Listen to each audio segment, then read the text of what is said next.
ده بقى هنعمل معاكم جلاش، ولكن مش بالطريقة العادية. ده هنحشيه بالسميد بتاع البسبوسة والشوكولاتة. هيطلع معانا تحفة، وهتبقى وصفة مختلفة عن الجلاش اللي بنعمله دايما. وهنسقيه طبعا زي ما انتوا عارفين، ويطلع معانا تحفة. ولكن قبل ما نبدأ الفيديو، لو أول مرة تشوفني انزل اعمل اشتراك ولايك عشان يوصلك كل جديد.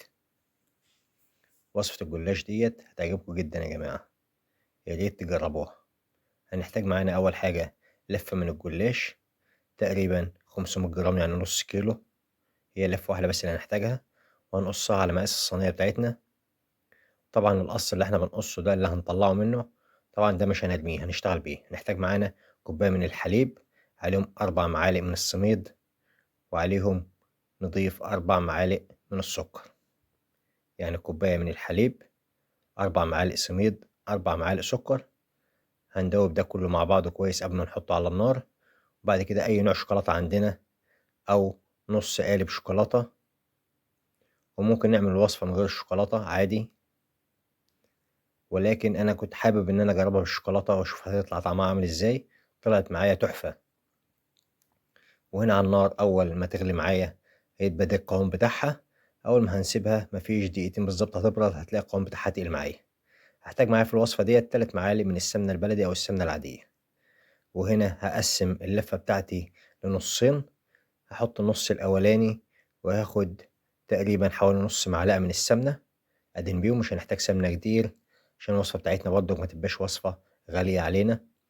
وهنجيب كده القطع اللي احنا مقطعينها، اللي هي الفاضلة من التقطيع، هنحاول نجيبها في الجناب، بحيث لما نحط الكريمة بتاعتنا اللي احنا عملناها هنديها بس شوية سمنة صغيرين كده. وبعد كده هنجيب معانا الكريمة بتاعتنا اللي احنا عاملينها بالسميد والشوكولاتة.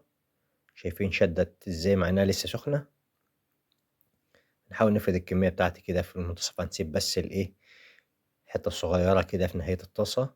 ما نجيبش عليها شوكولاتة من الجنب كده داير ما يدور. بعد كده لو عندنا شوية مكسرات ولا حاجة ممكن نحطهم، لو مفيش مكسرات مش لازم. وهننزل بنص اللفة التانية. وبعد ما ننزل بنص اللفة التانية هنحاول ندهنها دهنة بسيطة كده، ونسويها على قد ما نقدر ونظبطها. وبعد كده هنقصها القصة اللي تمشي معانا أو اللي احنا حابينها، بالطول بالعرض، طول وعرض زي ما احنا عايزين. هناخدها كده واحدة طول في واحدة عرض، وبعد كده كل واحدة من دول هنقسمها لواحدة تانية. وهنجيب بقية الكمية اللي معايا، فاضل معايا حوالي معلقة ونص، هنحط في الفواصل بس كده. وبعد كده هنحتاج معانا الشربات بتاعنا، كوباية صغيرة من السكر، عليهم كوباية ونص من المية، على عصرة ليمون، كوباية ونص مية وعصرة ليمون. وهندوبهم تدويبة. وبعد كده هنرفعهم على النار، وطبعا أول ما يغلي معانا هنطفي عليه النار وهنسيبه. هندخل الجلاش بتاعنا الفرن، نديله اللون بتاعه، وبعد كده هنسقيه يطلع معانا بالشكل التحفة ده. طعمه جميل جدا والشوكولاتة ماشية معاه قوي.